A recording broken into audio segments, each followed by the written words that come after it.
As more and more states move to ban abortion and a federal case before the Supreme Court seeks to take the abortion pill off the market for the entire country, the FDA is taking steps to increase access to another drug central to reproductive health care, the birth control pill. Earlier this month, advisors for the agency voted unanimously in support of making the birth control pill drug known as Opill available over the counter, saying the benefits of greater access outweigh any risks. The advisors' vote isn't binding, but the FDA often follows their advice and is expected to make the final call in the coming months. So, what kind of impact would this decision have? And are there legal challenges ahead?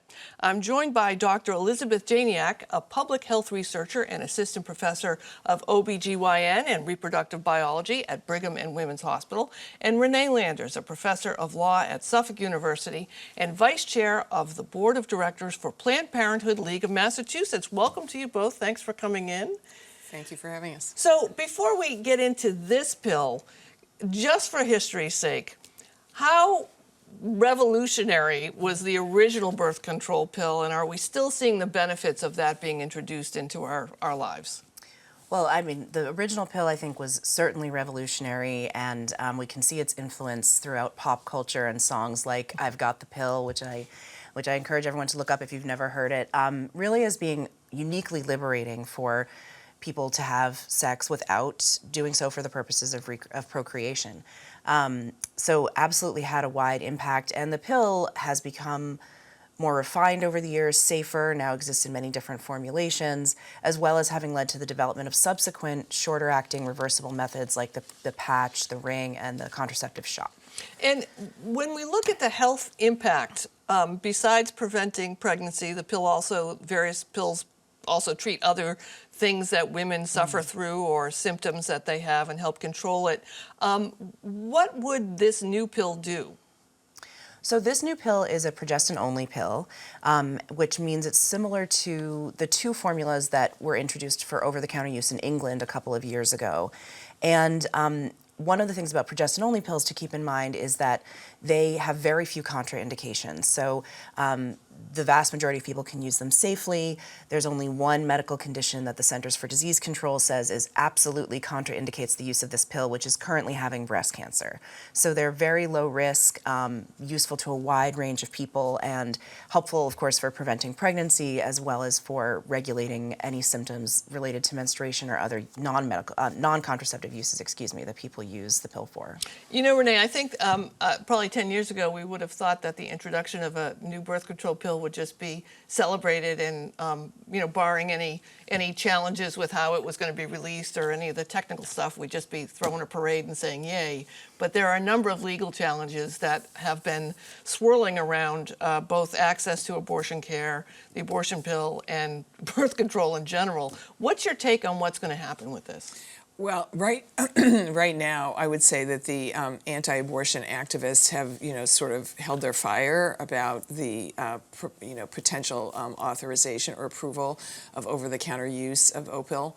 But I think that, that this is just the quiet before the storm, because if there's anything that we can learn from the litigation challenging the FDA's approval of mifepristone, which, we don't have to go down that rabbit hole to discuss all of those issues today, but is that if the courts uphold that challenge, then all bets are off about whether the courts will uphold any future drug or any approval that the FDA makes of any future drug or any kind of, medical device or anything like that. So I think that that's really what the risk is here. In addition, just to get one other set of legal challenges out on the table, right now, prescription contraception is something that has to be available under the provisions of the Affordable Care Act without copay.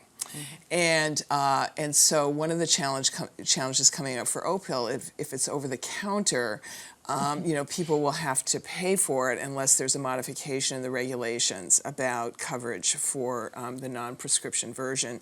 And then second, there's another challenge going on in Texas to the requirements under the Affordable Care Act that certain preventive health services be made available on people's insurance policies, and people are challenging those provisions on a whole variety of technical legal grounds, but including religious objections to some of the coverages. So I think, contraception has already been litigated.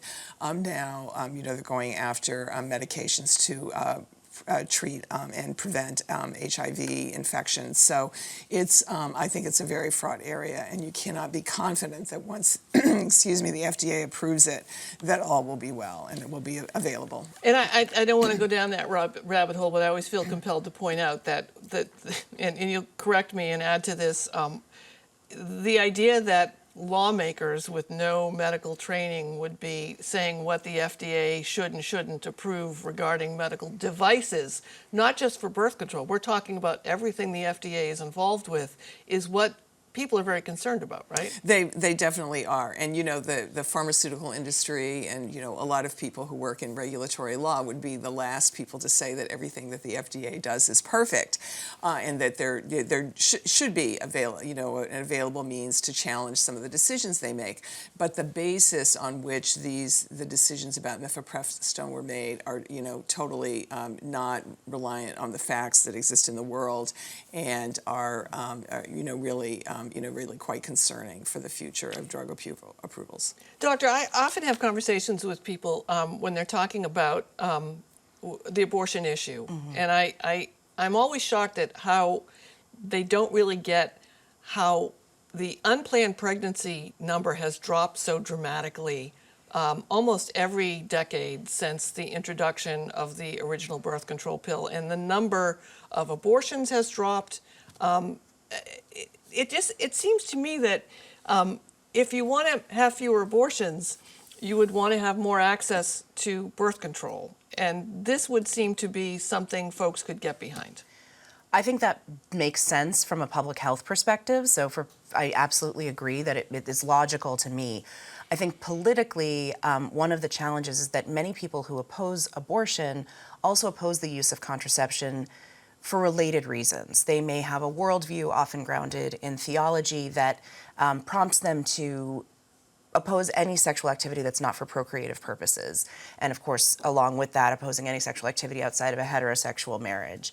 So they are really related conceptually for a lot of folks, I think, who are opposed to abortion, also oppose contraception, because it's less about preventing abortion through a kind of logical or public health informed lens for many folks, and more about a vision of our society in which everyone should be in a married, monogamous relationship, and a certain vision for the kind of society that they would like to see.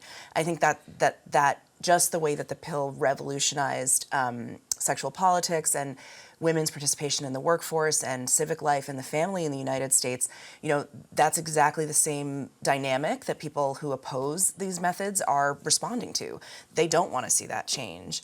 And so I think that does, actually make sense to oppose both. I will say that where I see a real difference in terms of some of the misinformation campaigns and the potential use of tactics like similar to what we've seen against Mifeprex is that one of the tactics folks who oppose abortion use is to undermine the scientific consensus about the safety of abortion.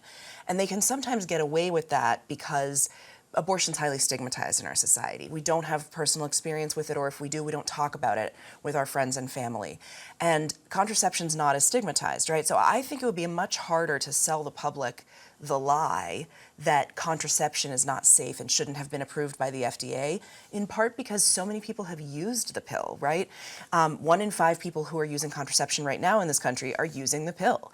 Everyone has used it themselves or has a friend or a partner who has done so, or at least they've heard about it. Some people use it not for birth control, they use it for controlling other symptoms. And so I think with 63 years post-approval use in the United States, it would be really hard to sell the lie to the public that birth control is not safe, where it's a little easier to sell that lie about abortion, even though both are completely false. Are you up? Go ahead. No, but I would say that in addition to that, though, is the problem that the opponents of abortion and the use of contraception also discount the risk of pregnancy. When I teach these cases in constitutional law, I always start with the statistics about pregnancy and pregnancy outcomes and the risks of pregnancy, because that's really the comparator here. It's not any of necessarily these risks because these drugs are very safe, but it's because what if people might be wanting to avoid the risks of pregnancy. And the United States has some of the worst pregnancy outcomes in the developed world, and which is, really quite shocking because of the amount of money that we invest in healthcare generally. As we wrap, are you optimistic that this will move forward? And I will say I'm not a professional FDA prognosticator, so I do think it's extraordinarily rare for the FDA not to follow the recommendation.